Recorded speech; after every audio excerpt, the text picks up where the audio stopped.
Ingat penyesalan pada hari kiamat itu terjadi pada tiga golongan ya Bapak Ibu sekalian. Yang pertama itu memang orang kafir, orang yang jauh dari Allah Subhanahu wa taala ya. Orang yang kufur ini penyesalan sudah abadi karena mereka masuk neraka selamanya. Yang kedua adalah orang-orang yang penuh waktunya selama hidup dia muslim tapi dengan dosa dan tidak bertaubat. Sehingga akhirnya Allah hukum masuk ke neraka dulu bersihkan dosanya baru masuk ke dalam surga. Ini juga menyesal karena sesaat di neraka bukan sehari, sesaat saja. Kata Nabi SAW didatangkan hari kiamat nanti orang yang paling besar nikmat Allah pada dirinya di dunia. Dari mulai lahir sampai meninggal itu di istana raja. Anggaplah dia anak raja misalnya.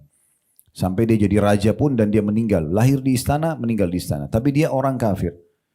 Kata Nabi SAW didatangkan lalu dicelupkan satu celupan di neraka. Lalu dikeluarkan. Ditanya sesaat itu dicelupkan dikeluarkan. Apa kau pernah rasakan nikmat selama ini? Pernah gak kau bahagia selama ini? Maka dia mengatakan demi Allah tidak pernah. Hilang semua nikmat itu dengan satu celupan di neraka.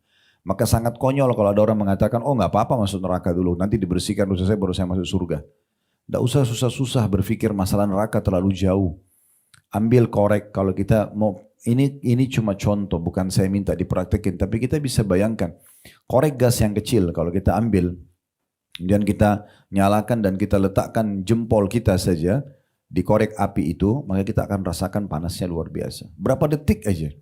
Bagaimana kalau 1 menit mungkin bisa matang, luka bakar tangan kita, butuh operasi dan butuh biaya sekian puluh juta mungkin ya untuk itu. Itu bagaimana dengan api neraka yang dari kepala sampai kaki semuanya api, semuanya siksaan, sebelah kiri kanan orang yang menjerit, orang yang teriak, orang yang histeri. Ini bukan gampang masuk ke neraka. Dan untuk apa kita masuk neraka sementara itu semua memang dimulai dengan pembangkangan-pembangkangan. Kenapa kita nggak langsung masuk surga saja yang nikmat yang memang Allah janjikan dengan segala macam janji yang luar biasa.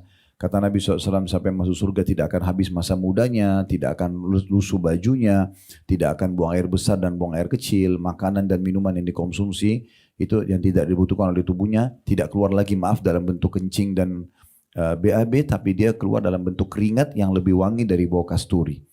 Jadi di surga itu abadi kenikmatan yang luar biasa. Kata Nabi SAW didatangkan orang yang paling menderita di dunia, tapi orang beriman. Dicelupkan di surga satu celupan dikeluarkan, begitu dikeluarkan ditanya, kau pernah merasa penderitaan selama ini gak? Pernah gak kau susah selama ini? Jawaban dia gak pernah sama sekali. Demi Allah tidak pernah. Hilang semua kesusahan di dunia hanya dengan satu celupan di surga. Dan ini didapatkan dengan ketaatan-ketaatan kepada Allah Subhanahu wa ta'ala. Jadi orang yang menyesal yang pertama adalah orang kafir.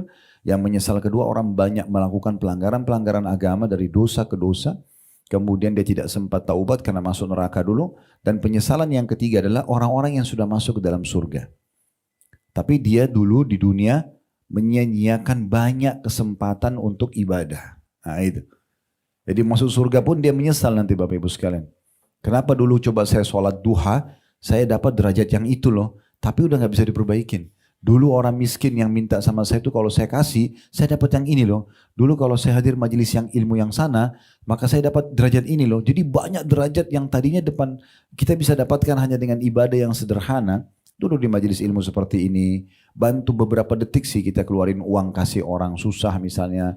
Atau kita silaturahim keluarga, cuma sekedar menanyakan walaupun via WA ke orang tua kita, ke kakak kita, ke tante kita, ke paman misalnya. Ponakan dan seterusnya, ya jenguk orang sakit berapa detik sebenarnya, berapa menit kita gunakan dan seterusnya, ternyata itu semua bisa membawa ke derajat-derajat yang tinggi yang kita sia-siakan. Sampai kata Nabi SAW, saking mudahnya Bapak Ibu dapat derajat-derajat tinggi di surga, kata Nabi SAW, sungguhnya Allah berfirman kepadaku, hai Muhammad, apakah engkau tahu apa yang sedang dibicarakan oleh para malaikat di langit sana?